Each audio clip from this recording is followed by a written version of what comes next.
Well, let's give this a try. Here's the story. In a dusty border town where the sun never seems to set, there was a man named only as Bob. His name was whispered in taverns and sung in the tales of wanderers. Bob stood for beauty or beast, they said, because how you approach him determines who you meet. Cross him with Malins and you face a storm of unrelentless resolve. Meet him with kindness and you find his soul as warm as a desert sun. But no matter who you meet, Bob stood firm for what he believes was right, no matter the cost. One evening, a weary traveler named Lila journeyed into town. Her clock tired from a long journey. She heard of Bob. Some called him a hero, others a menace, desperate for help to reclaim a stolen family heirloom.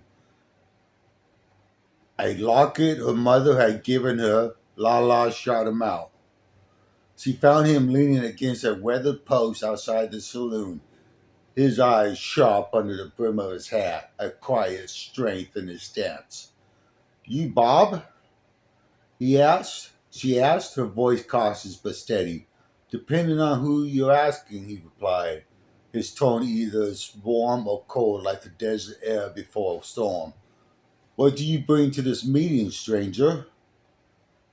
Lila could have lied, spun a tale to mute, manipulate him, manipulate him, and something in his gaze told her honesty was the only path.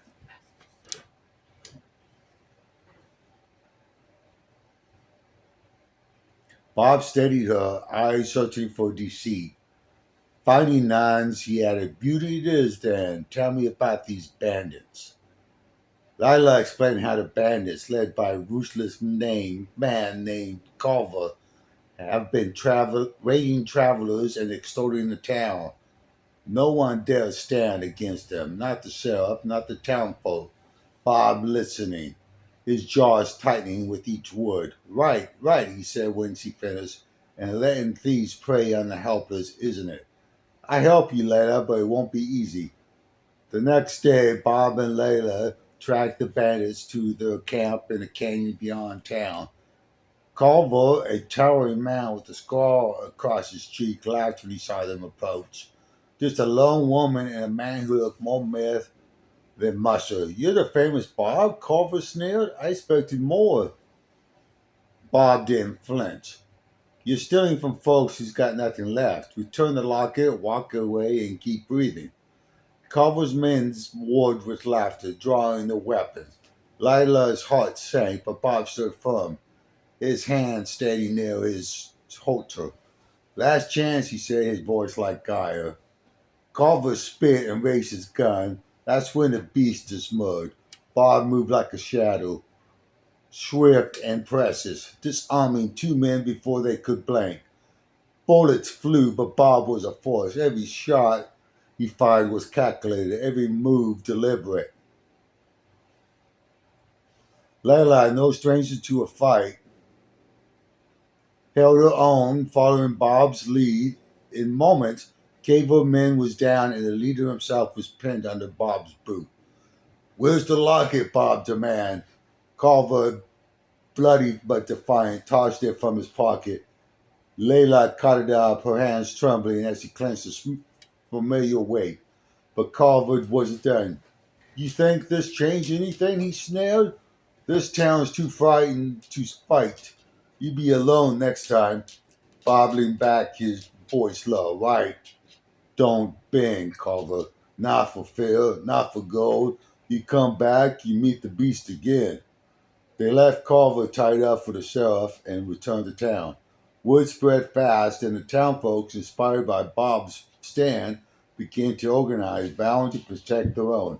Layla thanks Bob, expecting him to stay, but he was already walking towards the horizon.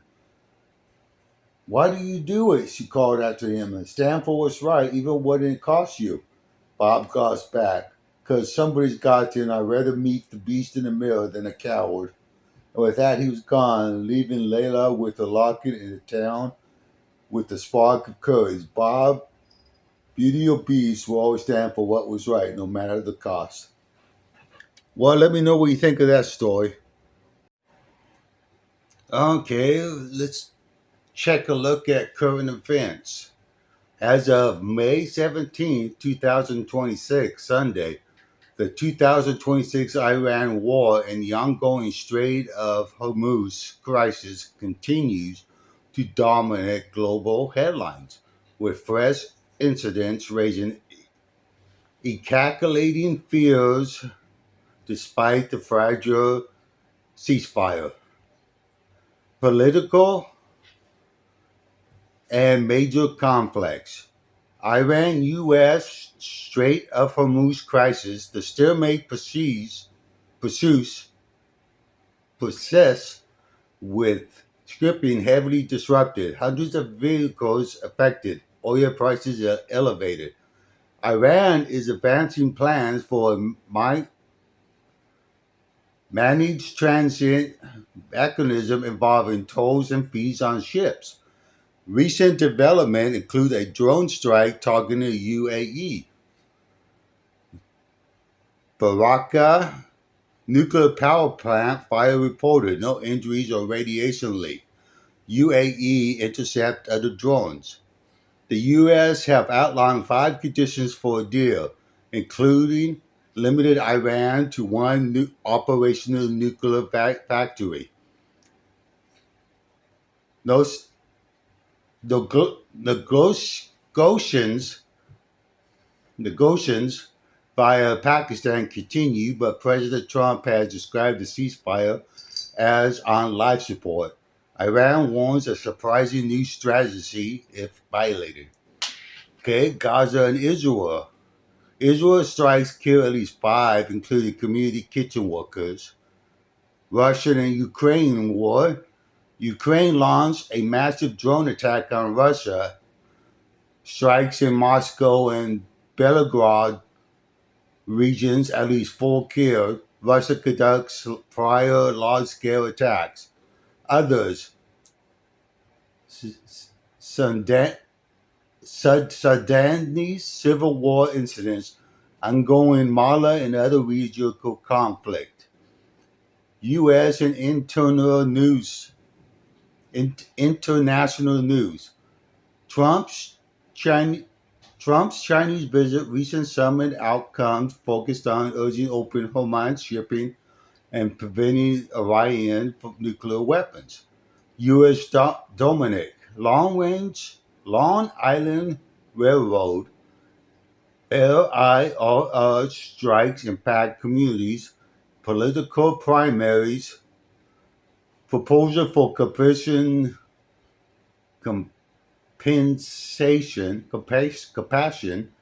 funds related to a prior administration action. Other Hati virus cruise ships aftermath monitoring continues.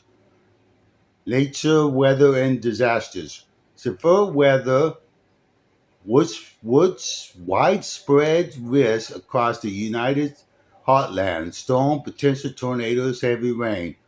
Accidents. Variety global incidents. Earlier Bangkok train bus collision and shark attack, mine collapse. Measles outbreak in Bangladesh. Ebola development in Africa.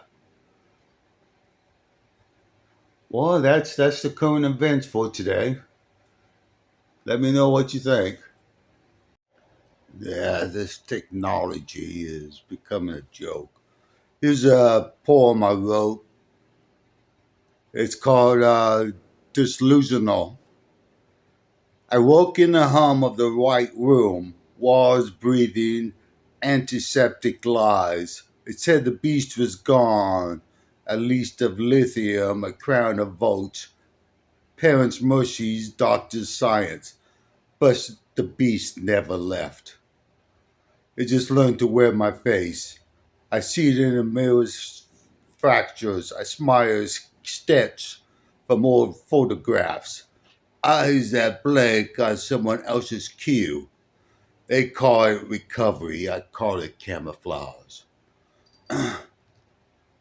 The memories return like thieves, slipping through the cracks that the shark left open.